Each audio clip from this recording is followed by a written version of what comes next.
ಈ ದಿನದ ಕೀರ್ತನೆಗಳು 51ನೇ ಅಧ್ಯಾಯ 12ನೇ ವಾಕ್ಯ. ಜೀವೋದ್ಧಾರವನ್ನು ಮರಳಿ ಸವಿಯುವಂತೆ ಮಾಡು, ವಿಧೇಯನಾಗಿ ನಡೆವ ಸಿದ್ಧ ಮನಸ್ಸನ್ನು ನೀಡು. ಪ್ರಿಯರೇ, ದೇವರು ಎಲ್ಲ ಮಾನವರಿಗೂ ಕೊಟ್ಟಂತಹ ಒಂದು ಉತ್ಕೃಷ್ಟವಾದ ಜೀವನ, ಜೀವೋದ್ಧಾರ, ರಕ್ಷಣೆಯನ್ನು ಅನುಭವಿಸುತ್ತಾ ಜೀವಿಸುವಂತಹ ಜೀವನ.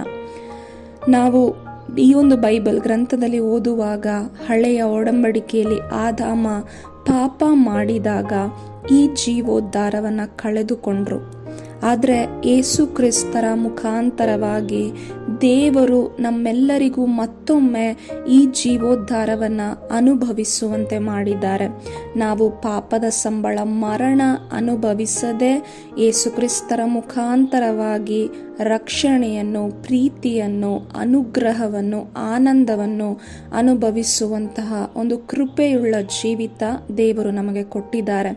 ಆದ್ದರಿಂದ ಈ ದಿನದಲ್ಲಿ ನಾವ್ಯಾರಾದರೂ ಮತ್ತೆ ಪಾಪಕ್ಕೆ ಬಿದ್ದು ಹೋಗಿ ಅನೇಕ ವಿಶ್ವಾಸದಲ್ಲಿ ಕುಂದಿ ಹೋಗಿದ್ರೆ, ದೇವರು ಈ ವಚನದ ಮುಖಾಂತರವಾಗಿ ನಮಗೆ ಕರೆ ಕೊಡ್ತಿದ್ದಾರೆ.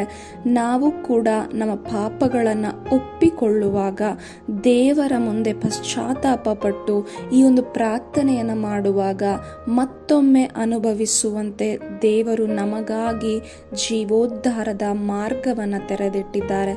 ನಾವೆಲ್ಲರೂ ಕೂಡ ಕಣ್ಣುಗಳನ್ನು ಮುಚ್ಚಿ ಪ್ರಾರ್ಥಿಸೋಣ. ಅಪ್ಪ, ತಂದೆಯಾದ ದೇವರೇ, ಜೀವೋದ್ಧಾರವನ್ನು ಮರಳಿ ಸವಿಯುವಂತೆ ಮಾಡಿ ಅಪ್ಪ, ವಿಧೇಯನಾಗಿ ನಡೆವ ಸಿದ್ಧ ಮನಸ್ಸನ್ನು ನಮಗೆ ದಯಪಾಲಿಸಿರಿ. ಈ ಜೀವೋದ್ಧಾರದ ಅನುಭವದಲ್ಲಿಯೇ ಪ್ರತಿದಿನ ಜೀವಿಸುವಂತೆ ನಮ್ಮನ್ನು ಬಲಪಡಿಸಿ ಎಂದು ಯೇಸು ನಾಮದಲ್ಲಿ ನಾವು ಪ್ರಾರ್ಥಿಸುತ್ತಿದ್ದೇವೆ. ನಮ್ಮ ಜೀವವುಳ್ಳ ತಂದೆಯೇ, ಆಮೇನ್.